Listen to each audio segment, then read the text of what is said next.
Já está aqui, seja bem-vinda, Jane, um prazer recebê-la. Eu vou apresentar formalmente, teu microfone está fechado, só para você saber, tá bom?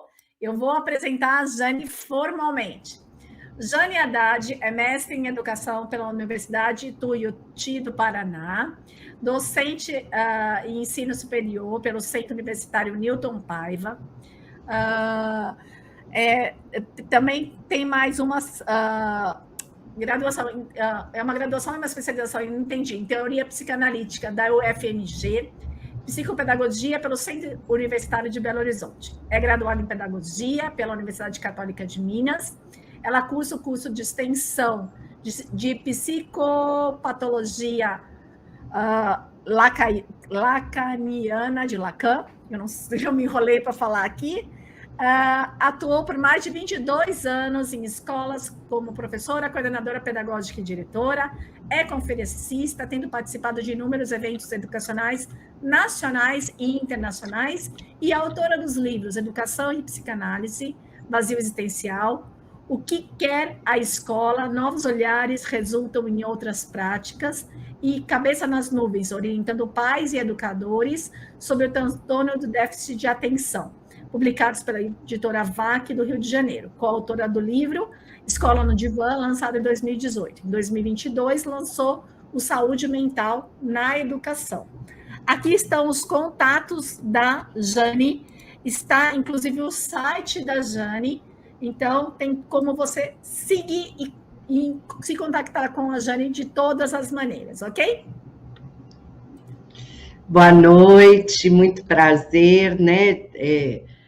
Desculpa aí a correria, mas eu estou em trânsito, mas é com muito prazer que eu me organizei para estar com vocês, né? Um projeto que eu acredito muito levar a educação a todo canto do Brasil, e acho que é uma forma que a gente tem de devolver um pouco aquilo que a gente recebe a todo momento dos educadores, né? Num momento aí pós-pandemia, porque eu vou falar de saúde mental, mas lembrando que meu percurso vem todo da educação, né? Eu me formei em pedagogia, meu mestrado é na educação, e quando eu me deparei com a dificuldade de aprendizagem, eu fui atrás, fiz a minha formação em psicopedagogia e psicanálise, né? Que é onde eu fui, como dizia um amigo meu, onde eu fui envenenada, né?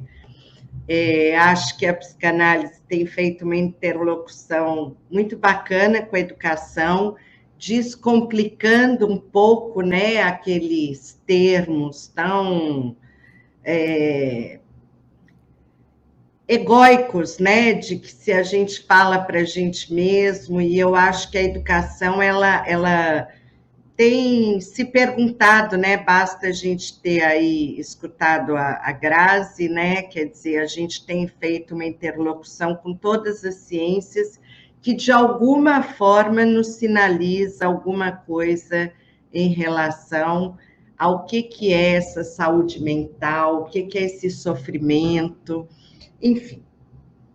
Eu queria muito poder falar para vocês da minha imensa gratidão em poder trazer esse tema para que a educação possa pensar sobre de que sujeito nós estamos falando, porque eu não trabalho com a ideia de que a saúde mental é um bem-estar, muito pelo contrário, né?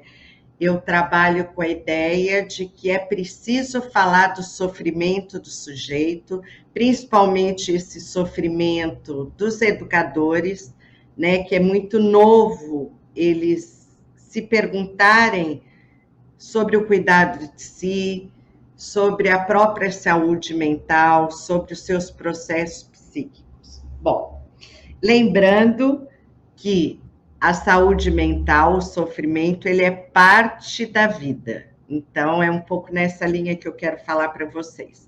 Bom, vou pedir a Roberta para colocar os slides que vai nos ajudar a dar uma didática para o encontro, né? Para não ficar muito... Jane, você quer que eu apresente para você? Eu apresento. Ah, tá. Você quer que eu coloque? Se você quiser, eu coloco, não tem problema. Ah, Porque então eles... pode. Acho que eu vou preferir.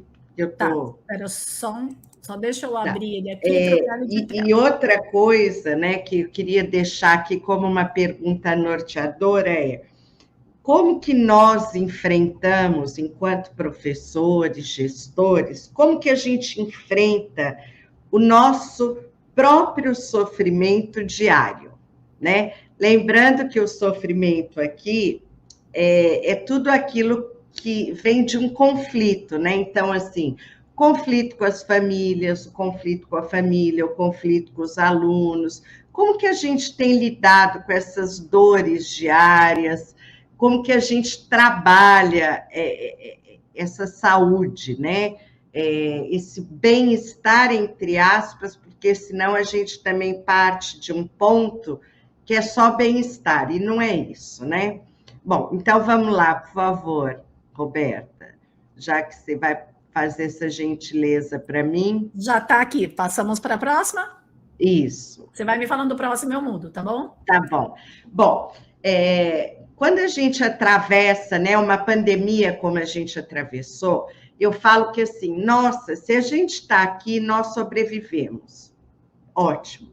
Além de respirarmos, além de ter ultrapassado o problema mais crítico do vírus, a gente sobreviveu psiquicamente, né? Após o isolamento, após as perdas, após os lutos, né? Muitos deles ainda em aberto. Ou seja, nós sobrevivemos fisicamente e psiquicamente. E aí, como esse encontro diz da educação para educadores, essa é a nossa causa comum. Porque quando eu falo sobreviver psiquicamente, é continuar a sonhar, continuar a ter a nossa utopia, acreditar na educação. Então, esse sobreviver é algo que nos diz muito da saúde mental. Pode ir mais um, por favor?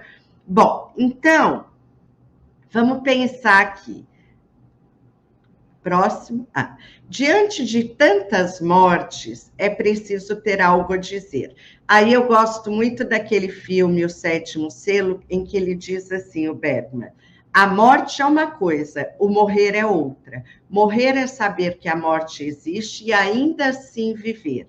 Então eu penso que falar de saúde mental como um desafio, numa perspectiva de vida, é saber que os ciclos da vida fazem parte, né, da educação, fazem parte da sala de aula, fazem parte do mundo. Ou seja, lidar com a pulsão de vida, assim como a gente lida com a pulsão de morte.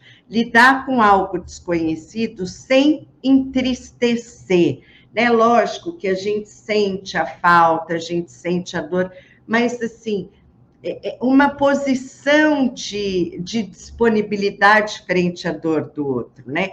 Por quê? Porque senão a gente entra naquela ideia de que é só alegria, só bem-estar, só eficiência, e não. Viver é uma luta diária também com os nossos sofrimentos. Ressignificar cada momento, ressignificar cada dor, ressignificar cada sucesso. Isso é parte de uma vida. Pode ir, por favor, próximo.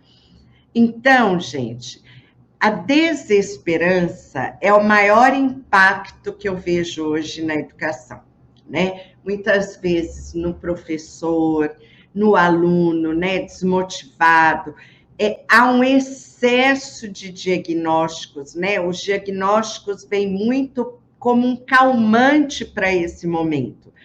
A Graziella trouxe muito, né, a questão da leitura socioemocional, que é assim, peraí, será que uma prova em branco quer dizer que o aluno não aprendeu nada ou ele está dizendo de uma outra coisa, né? Essa desesperança, eu acho que ela nos contaminou muito, principalmente a educação. E o que eu quero falar é de esperança, né? Quer dizer, frente a esse mundo em transição, quais são as nossas esperanças junto da educação? Pode ir mais um, por favor? Bom, então, o maior impacto, eu acredito, que é olhar para esse mundo em transição, né? O Covid, ele não adoeceu a humanidade, ele só trouxe para fora aquilo que muitas vezes a gente não tinha tempo de ver, né? Então, assim, uma crise humanitária que a gente pode ver hoje mundial, uma crise sanitária, uma crise educacional, houve um abalo da humanidade. Então, o que eu digo com isso? Quando a gente passa de uma era para outra, né? Vamos pensar aí nas grandes revoluções que nós tivemos, a Revolução Industrial, quando a tecnologia entrou nas nossas casas. E, na verdade, eu falo que na pandemia a gente inaugurou o século XXI, né? Houve uma transição de crenças, valores, regras de convivência, e é natural que a gente tenha falado muito em adoecimento. Não só o adoecimento físico, mas o adoecimento psíquico. Porque o ser humano, ele não foi preparado para viver em isolamento. Então, assim, a transição que o mundo passou foi de se interrogar de questões existenciais, por isso que a gente tem falado muito em saúde mental, porque essas questões existenciais, muitas vezes a gente não quer trabalhar em determinado momento, só que com o isolamento, com a readaptação, com tudo isso, a gente teve que olhar com uma lupa. Mais um, por favor. Então, o século XXI, ele inaugura algo que a gente vai precisar falar muito na educação, que o mundo jamais será o mesmo, né? Então, as metodologias, a forma de ensinar, a forma de aprender, a forma de acessar dados, tudo isso faz parte agora da nossa vivência. Mas isso não quer dizer que a gente tem que entrar num desequilíbrio com isso. Então, há uma nova forma de perceber o mundo, né, de viver essas relações humanas, elas são muito diferentes das conexões que a gente coloca. Eu brinco muito, né, que às vezes as minhas filhas falam, nossa, mas você tem tantos seguidores. Eu falo, gente, isso não é parte da minha vida, né? Isso é parte de um trabalho, é parte de um mundo conectado, mas eu não me espelho e nem me baseio nisso, né? Eu não posso achar que eu contribuo com a educação pelo número de likes que eu tenho, não, e sim pelo trabalho fundamentado, pelas teorias que eu ajudo a construir, pelas minhas dúvidas e principalmente pelos meus equívocos, porque a educação do século XXI é aquela que vai reconhecer que se equivoca. A escola, ela tem que errar, ela tem que falhar, até para que ela possa dar o passo seguinte. Há algo que mudou na vida da gente, que foi a mudança de hábitos, né? Quer dizer, as rotinas, por mais que a gente tenha voltado no modo presencial, a gente não esquece aquilo que a gente viveu e nem o que a gente agregou, né? Agora, há um sentimento, e isso é muito interessante, porque eu vejo, tanto na educação privada como na educação pública, há um sentimento de vulnerabilidade, né? Então, assim, falar de saúde mental é falar das nossas vulnerabilidades, né? É falar do aumento da violência, é falar das doenças, é falar de um vírus que trancou a humanidade dentro de casa, mas é também falar do que se revelou para um lado bom, né? Quer dizer, o ser humano sobreviveu. Lógico que nós perdemos milhões de pessoas, mas assim, o que nós vamos fazer com isso? Se grudar na dor ou olhar para frente para que a gente não passe por outras pandemias, para que a gente não viva outras guerras, para que a gente não viva outros holocaustos. É isso, né? A história nos sinaliza a todo momento as repetições, as nossas fraturas e o nosso desequilíbrio em usar tudo que nos chega. Pode ir, por favor? Bom, então, O que eu estou querendo dizer com isso? Que a saúde mental é a capacidade que a gente vai criar de conciliar essas emoções que a gente sente com as experiências vividas no dia a dia. Né? Então, é um conflito na escola, é um conflito com os colegas, é um conflito na gestão, é um conflito econômico. Tudo isso é parte dessa saúde mental. Como a gente gere, como a gente lida com os nossos sentimentos e conflitos internos. Eu falo muito que a gente está num momento assim, ao longo do dia, quanto lixo a gente pôs para dentro da nossa saúde, né? E quanta informação que a gente não precisava preencher. Mais um, por favor.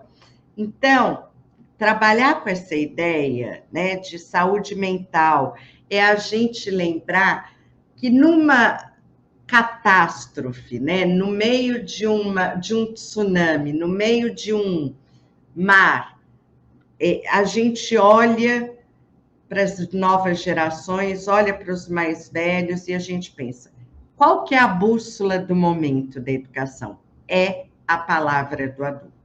Aonde é que estão os adultos da relação pedagógica, da relação familiar? Quando eu vou pegar uma embarcação no meio de um transtorno, eu olho o marinheiro mais experiente.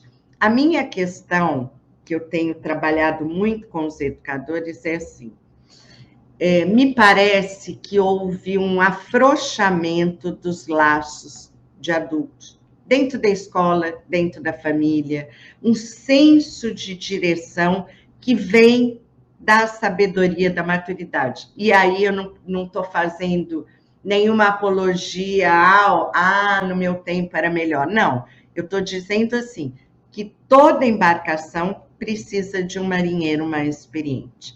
Então, a bússola é sempre essa palavra do adulto. Onde estão os adultos da educação? Onde estão os adultos do nosso cuidado com a gente mesmo, né? Do adulto de transmitir para as novas gerações algo que vale a pena, além de ser bem-sucedido, além de se dar bem na escola. Mais um, por favor. Então, gente, alguns impactos que a gente está vivendo, e que eu acho que isso tem que ser tema da educação, isso tem que estar no currículo, isso tem que estar na gestão. Há uma crise sanitária, humanitária, ambiental e climática. Não adianta a gente falar de um currículo que está tão inflado e não considerar alguns impactos de uma educação que ainda se mantém em quarentena. Né? Eu brinco muito com os professores. A criança jogou um papel no chão, vem quem limpe. Não, isso é uma educação ambiental, isso é uma educação climática, essa produção de lixo, essa produção de lixo psíquico também, né? Há um descontentamento com as crianças e adolescentes frente à escola. A escola é instituição, sim, a escola que se pertence à comunidade, a escola que pertence àquela família, né? Houve um aumento da desigualdade social, que isso tem que ser trabalhado junto à educação em todos os sentidos, uma compreensão da educação privada para com a educação pública, uma ampliação da educação pública para a privada. Eu acho que é um momento de todos se darem as mãos. Lógico que não de uma forma ingênua, todo mundo segura a mão de todo mundo, não é isso. Mas olhar com empatia para o outro, sabe? Olhar para as nossas dificuldades, pedir ajuda àquele que pode nos ajudar. Está aí, né? Essa abertura da saúde mental, essa abertura da saúde psíquica. Enfim, eu acho que esse é um impacto positivo que fica, sabe? Mais um, por favor. Então, quais são os impactos pedagógicos que a gente já está aí mapeando? Uma crise de sentido, né? Para que eu vou ir à escola? Para que eu vou ler este livro? Tem muita gente que não estuda e se dá bem na vida. Há uma inibição intelectual, né? Eu tenho observado as crianças, os jovens e também os adultos com dificuldade de se envolver num trabalho intelectual, aprofundar, ler, marcar, voltar, compartilhar, né? Uma inibição do ato de pensar que está muito ligado, sim, né, ao excesso que a gente faz de redes sociais, de tecnologias, porque assim, eu começo a entrar numa posição muito passiva, e a aprendizagem, a educação, ela diz de uma posição ativa. Então, trabalhar com essa preguiça intelectual é o grande desafio da escola agora, né? Houve uma paralisação do processo ativo. Quando nós retomamos a educação presencial, nós vimos isso nitidamente.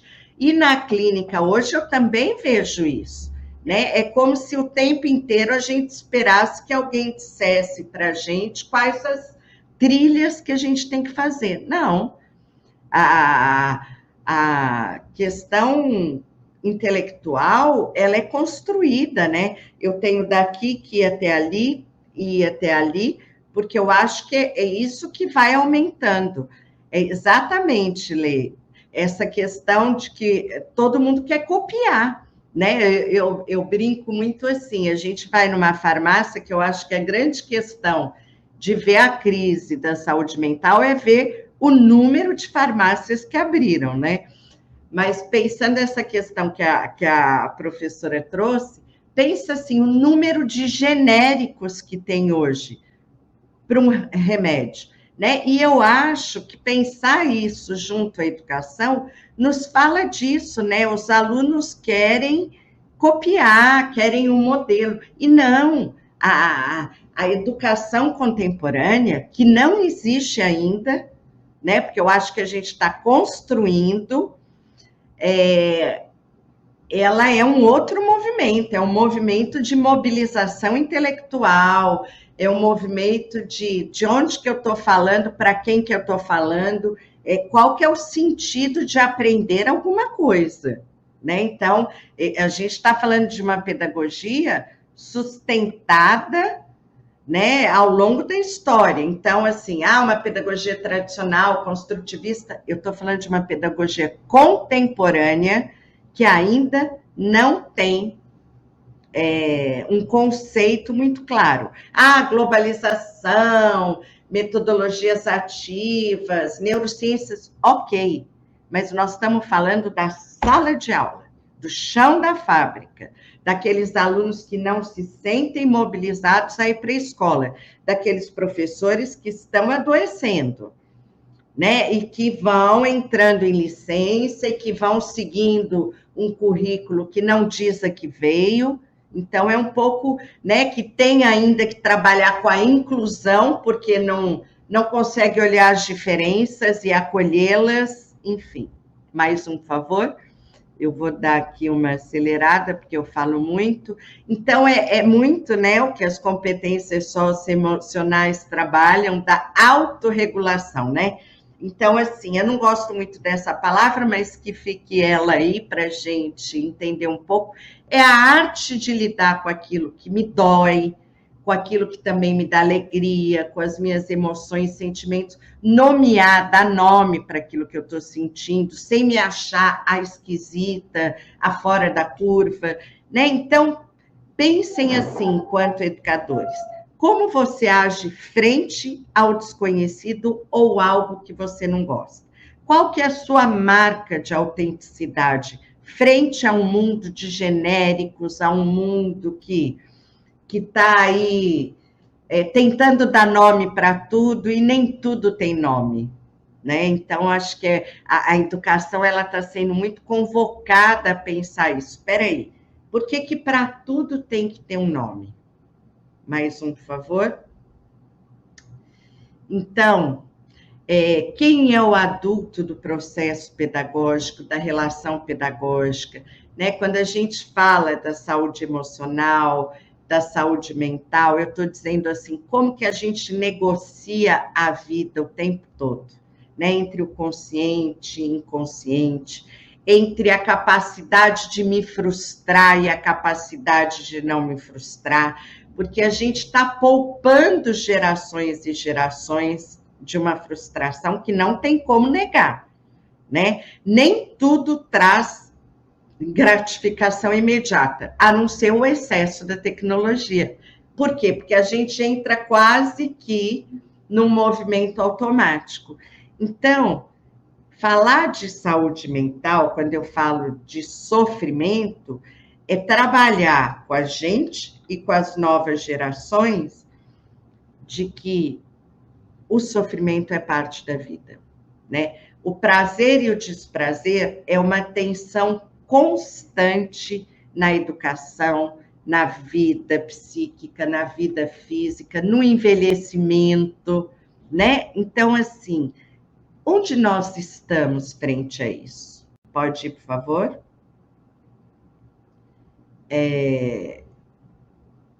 Então, esse momento agora, né, da saúde mental é essa travessia. Eu estou meio que num deserto, tateando ali uma praia, algo de bem-estar, mas não negando que o mal-estar é parte da vida também. Mais um, por favor? Então, trabalhar com o acolhimento, né? Como que eu vou receber esse aluno que não quer estudar? Como que eu vou receber essa família que está surtada? Como que eu vou receber aquele professor que não sabe se ele quer estar ali? É o acolhimento, é uma proposta ética, né? Sustentada numa atitude de responsabilidade. Primeiro comigo mesmo e depois com o outro, né? O afeto é o fio condutor dessa pedagogia contemporânea, entendendo o afeto como um sentimento que nos afeta tanto nas coisas prazerosas como também nas coisas desprazerosas. Mais um, por favor. Entender esse movimento, pode ir?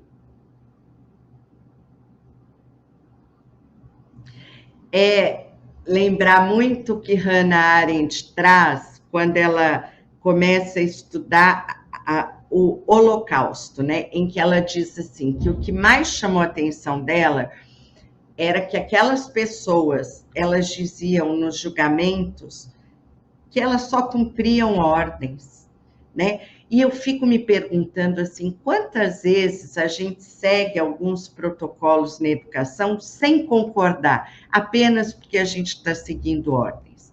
E aí ela traz uma definição muito interessante sobre a educação, que é assim, a educação é o ponto em que decidimos se amamos o mundo bastante para assumirmos a responsabilidade por ele.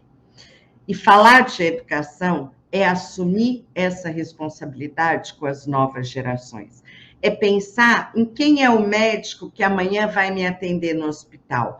Quem é a pessoa que vai me acolher em algum momento da minha vida, ou no comércio, ou na minha escola. Que ser humano eu estou ajudando a formar? Mais um, por favor. Bom, então, construir caminhos e atalhos é o que nos faz retornar para a educação. Mais um, pode ir. Lembrar que nós não somos só um corpo biológico, mas também um corpo psíquico e social, e como que esse sujeito está se constituindo frente a essa não alternância de olhar, frente a esses não intervalos de que qualquer vida humana pede. Mais um, por favor. Mais um. Eu vou deixar esse material todo aí com vocês. O que diferencia hoje um ser humano de uma máquina? As nossas experiências pessoais. E eu acredito que a pandemia escancarou isso, né, em todos os sentidos. Muitos professores, muitos pais descobriram a série que o filho estava na pandemia, o nome do professor, né? Professores conseguiram vivenciar realidades muito diferentes daquela apresentada pelo aluno. Mais um, por favor. Então, essa pedagogia contemporânea que eu quero ajudar a construir com vocês, né, com quem está ali pensando a educação, é um espaço como território, os afetos, né, aquilo que nos impacta por todos os lados. A educação, mais do que nunca, tem que se perguntar qual que é o seu projeto de humanização e apostar nessas crianças, jovens e adultos que estão na escola. Essa semana eu tive no Pará fazendo um trabalho com alguns educadores que ao longo da pandemia me assistiram muito online e eu conheci uma educadora que ela dizia, eu tenho 78 anos, e depois que a senhora falou sobre poesia, eu resolvi voltar para estudar, porque eu quero ler poesia. Educação é isso, né? Ela nos impacta naquilo que nós temos de melhor, mas também naquilo que a gente tem de pior. Ela nos impacta nas nossas limitações, mas ela escancara o horizonte para as nossas possibilidades. Mais um, por favor. Então, essa educação que eu acredito que é o grande desafio que eu trago. A saúde mental como algo que amplia a nossa forma de lidar, tanto com a dor, como com o amor, com a vida, mas também com a morte, com as chegadas, mas também com as despedidas, com a passagem de ano, assim como muitas vezes a mudança de escola. Isso são os rituais da educação. E por que a educação não pega isso? Né? Então, o grande desafio para a escola, mais um, por favor, é ampliar esse olhar, né? É conseguir escutar melhor e se fazer presente sem querer dar um nome para tudo, sem querer dar um protocolo para tudo.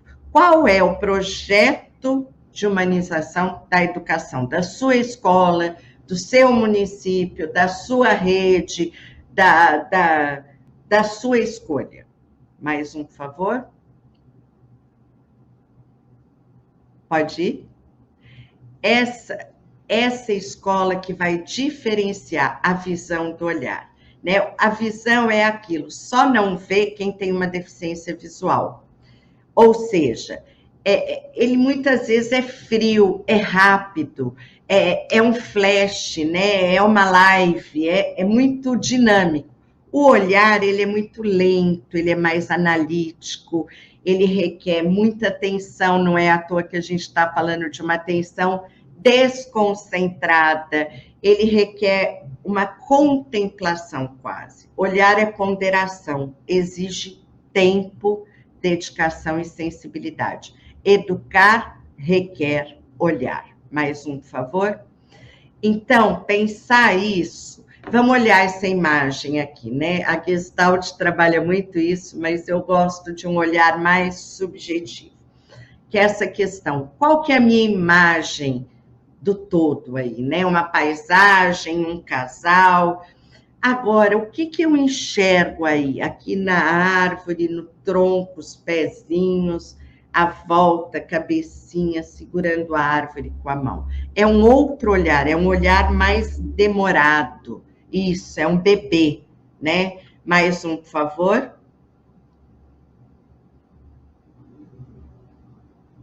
Por exemplo, aqui.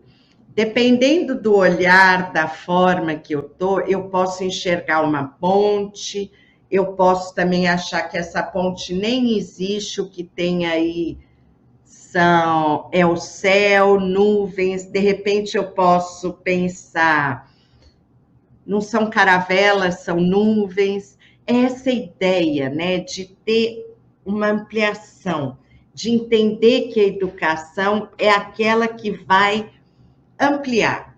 E que bom que somos todos diferentes, né? É essa educação que vai exigir uma posição, um reposicionamento de cada um de nós. Mais um, por favor.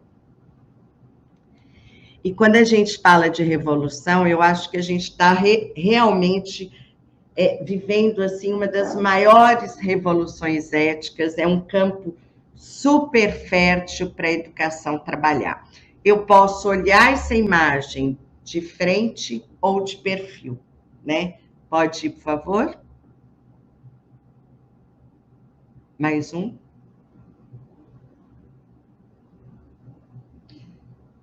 Não, volta um, por favor. Aí clica. Tem uma imagem. Então, deixa. Há muitas pessoas de visão perfeita que nada veem. O ato de ver não é coisa natural. Precisa ser aprendido. E se precisa ser aprendido, precisa ser ensinado, né? Então, perder mais tempo com as coisas que vão fazer a diferença. Mais um, por favor. Ações imediatas, né, que eu trago como um convite para a gente começar a pensar, não cerimoniador do outro, né, eu acho que isso é um compromisso ético que a gente tem que, no mínimo, sustentar na escola, definir a saúde mental e física como um pilar da educação, não só pública, mas também privada. A educação, ela tem que estar cada vez mais conectada com as necessidades globais, como a noção de direito, justiça, finanças, saúde, leitura de mundo, leitura de sujeitos. Por quê? Porque a partir do momento que a gente mergulha muito mais nos mundos virtuais, a gente também depara com os porões desses mundos virtuais. A gente depara também com bullying, cyberbullying, com inteligência artificial, ou seja, é preciso que a gente reveja também quais são as noções básicas para a gente lidar. A partir do momento que eu compartilho algo, de que forma que eu estou sendo conivente com aquele pensamento, tudo isso é parte dessa educação contemporânea. Mais um, por favor. Então, criar rodas de conversas com temas específicos, né? Eu vejo muito isso junto aos sindicatos das escolas privadas, né? Tenho visto também em alguns sindicatos da educação pública essas rodas de conversa, né? Por exemplo, a gente tem feito no Espírito Santo a respeito da violência, dos massacres, né, no Paraná, sobre a questão das competências socioemocionais, destrinchando isso, né, uma educação não violenta, onde a gente não reproduz esse discurso violento, onde a gente não pega a fragilidade do outro. Então, é esse encontro mesmo, trabalhar isso com as famílias, orientar, né, esse desenvolvimento psíquico, focar nas habilidades socioemocionais, né, como que a gente lida com a vida e, principalmente, qual é o meu projeto de vida. Um projeto de vida que não seja baseado no sucesso, porque a gente tem um momento presente que está passando. O sucesso, ser bem-sucedido, se dar bem, é consequência de todo esse processo, né? Então, a felicidade são momentos, não tem um estado permanente. Se tivesse, a gente não corria atrás de nada, né? Mais um, por favor.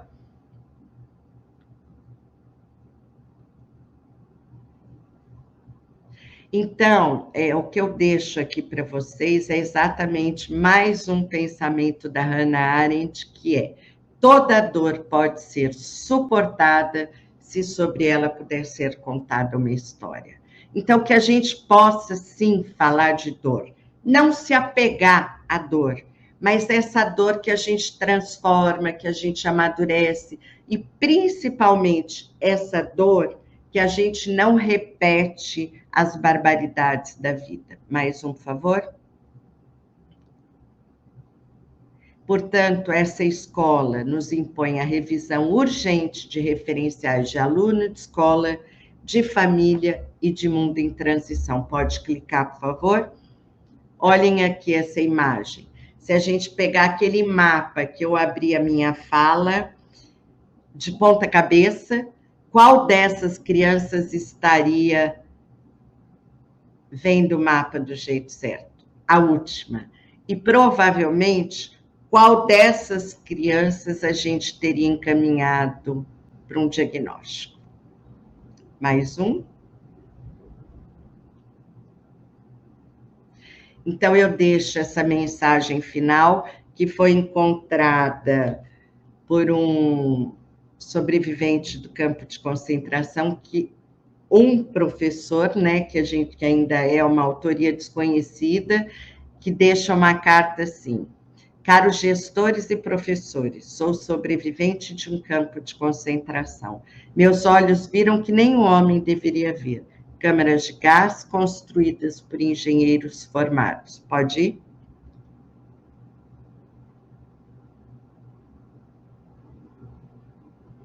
Pode ir?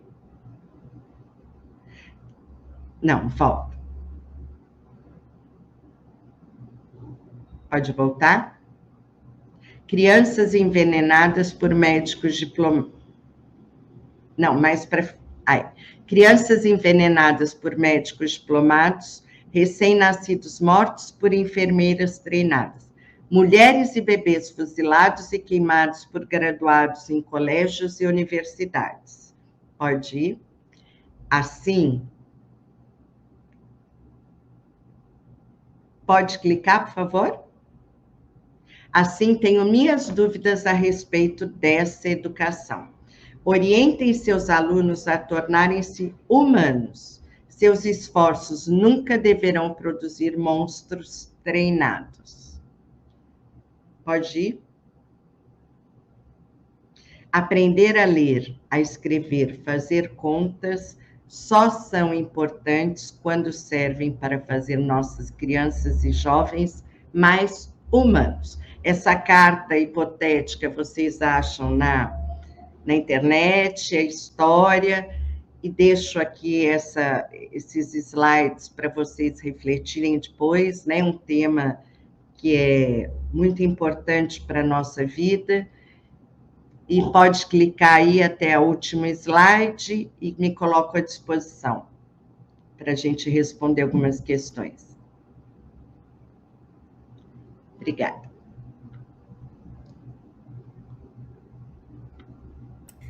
Excelente, maravilhoso. Deixa eu pôr o Tomazinho aqui também.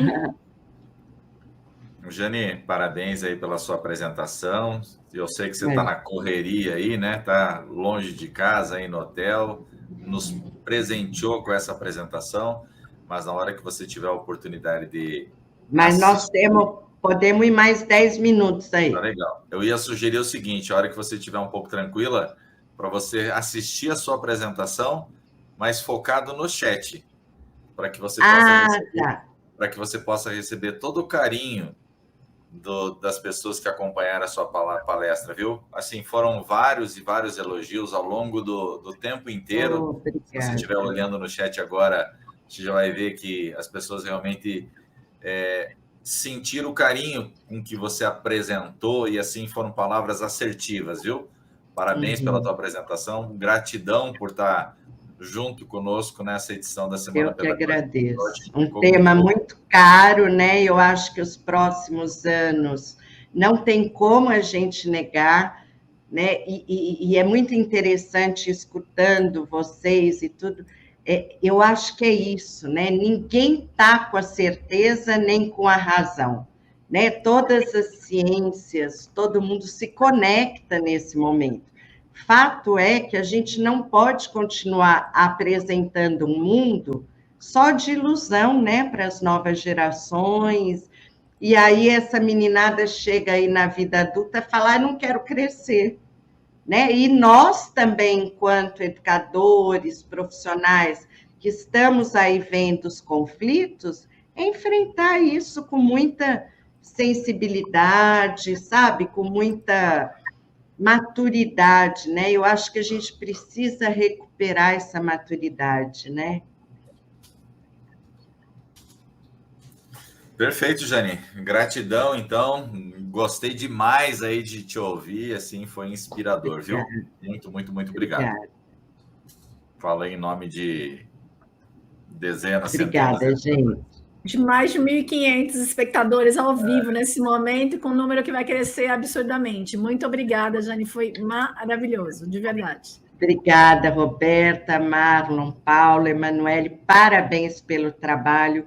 Continuem, né, que eu acho que é o que a gente pode fazer, devolver aquilo que a gente recebe. Obrigada, viu? Jane, parabéns mesmo. Assim, a tua fala foi importante, necessária para esse momento. Eu acho que quem assistiu, acho que vai rever, porque tem muito profundo ali. Parabéns pela coragem, né, de trazer à tona o debate que vida é sofrimento. A gente quer um mundo de cor-de-rosa, né, da gente ser sucesso. Parabéns por fazer esse projeto de vida do hoje, né, ou seja, do hoje olhando para frente, mas não necessariamente um projeto de sucesso, porque é uma consequência. A questão da felicidade que você trouxe também, né? A felicidade não é um único momento, ele é toda uma construção. Você vai acumulando pequenos momentos de felicidade para se tornar uma vida feliz, e não que você vai ter uma vida feliz determinada. Então, são tantas coisas. E é muito interessante isso, Paulo, só para deixar uma dica, né? É como aquele livro best-seller de autoajuda, que a gente fala assim, uau, ele ajudou milhões de pessoas. Aí, de repente, você lê e fala, não me acrescentou nada. E aí? Né? Então, isso, está tudo certo. Né? A gente nem sempre vai encontrar uma bula, né? Isso aí, e sempre que é uma regra, sempre que é um atalho, né? Sempre que e não, é uma construção, ele não é fácil. Você falou muito pertinente também, ninguém tem uma receita de como que é a educação pós-pandêmica, mesmo em termos teóricos, mesmo em termos científicos, mesmo em qualquer possível, é uma construção, né? Então, ou seja, quais são os próximos passos, e toda essa discussão tem que ser dada com muita cautela, tudo, com muita reflexão, e você falou uma coisa que me marcou muito, escutar os adultos, né? Metaforicamente, escutar os adultos, né? Ou seja, talvez não necessariamente idade, mas questão de experiências, né? Que possa... Todo mundo virou novato, todo mundo virou um novato nesse momento, mas se você tem experiência de vida, que é justamente as experiências que justamente modificam a diferença entre um humano e uma máquina, né? Como você também bem colocou. Parabéns. Perfeito. Obrigada, gente. Valeu, Contem comigo, viu? Gratidão, muito obrigada, viu? Muito obrigada. E, pessoal, Parabéns. Só para falar para vocês que a apresentação da Jane já está disponível aqui no ao vivo, tá? Já pode clicar aqui, a apresentação da Jane já está aqui. Valeu, Jane. Obrigadão. Obrigada, gente. Tchau. Que tal você transformar ainda mais a sua prática em 2023? Estou falando das pós-graduações da Moonshot Educação. Nós temos 3 opções. Primeira opção é a aprendizagem ativa e tecnologias educacionais, uma pós que encaixa para professores de todos os níveis.